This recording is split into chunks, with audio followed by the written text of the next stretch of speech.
కాబట్టి ఇప్పుడు ఆ కాకికి అంత గొప్పతనం ఎక్కడిది అంటే యమధర్మరాజు గారి వరం. నిన్ను రోగం పీడించదు, లోకంలో అన్ని జాతుల్ని పీడిస్తాయి, కానీ నీకు రోగం రాదు. మరి చచ్చిపోవడం ఎలాగా? నీ అంత నువ్వు ఏదో ప్రమాదం వల్ల చచ్చిపోవాలి తప్ప నీ అంత నువ్వు చచ్చిపోవడం అన్నది నీకు లేదు అవతలమన్నాడు ఆయన. అందుకే అన్ని కాకులున్నా 4 కాకులు చచ్చిపోయి ఎప్పుడు కనపడవు. కాకి చచ్చిపోతే షాక్ కొట్టి చచ్చిపోవడం, ఎవరో క్యాటిల్ బార్ పెట్టి కొడితే ఏదో గుండు తగిలి చచ్చిపోవడం, అలా చచ్చిపోవాలి తప్ప కాకి సహజంగా చచ్చిపోయింది అని చెప్పడం చాలా కష్టం. 2 ఓ కాకిని గుర్తెట్టుకోవడం కూడా చాలా కష్టం. 1000 కాకులు వాలే అనుకోండి, ఓ కాకిని గుర్తెట్టుకుని అది ఎగురుతూ దాన్ని గుర్తెట్టుకుంటానని ఎప్పుడైనా చూడండి. రామాయణం చదివితే ఇలాంటి పరిశీలనలు మీకు అలవాటు అవుతాయి. మీరు కాకిని గుర్తుపట్టుకోలేరు.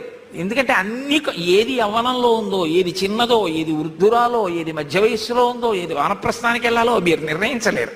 అన్నీ ఒక్కలా ఉంటాయి. అది యమధర్మరాజు గారి వరం ఆ జాతికి. ఆ కాకి సంతోషంగా అరిచింది